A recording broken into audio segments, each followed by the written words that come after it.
Je suis venu avec mon collègue des Nations Unies, avec mon collègue allemand et mon collègue de Danemark, parler d'un projet de conférence humanitaire qui sera organisé à l'automne, fin octobre, au Danemark, à Copenhague.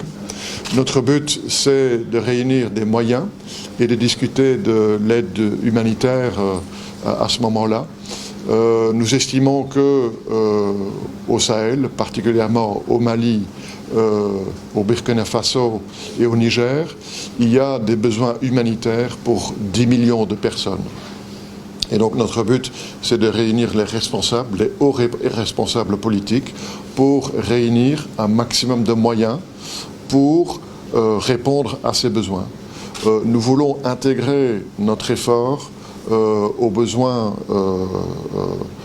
en termes de coopération, parce que nous voulons, on appelle ça le nexus entre d'une part les besoins humanitaires et les besoins en matière de coopération.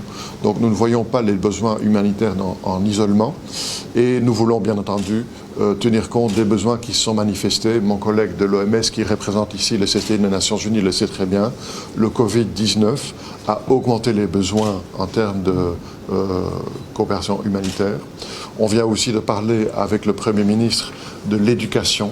Nous savons qu'il y a un énorme besoin en termes d'éducation.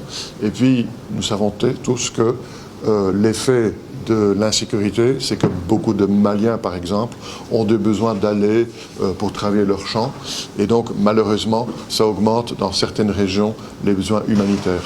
Nous allons travailler avec nos collègues maliens, avec le gouvernement aussi du Niger, avec le gouvernement du Burkina Faso, pour préparer cette conférence au mieux, pour alerter, mais aussi pour obtenir des réponses de toute la communauté internationale pour les besoins qui se manifestent en moyens humanitaires. Et donc j'ai obtenu de la part du Premier ministre l'assurance qu'il y aura une totale coopération de la part du gouvernement pour préparer au mieux cette conférence.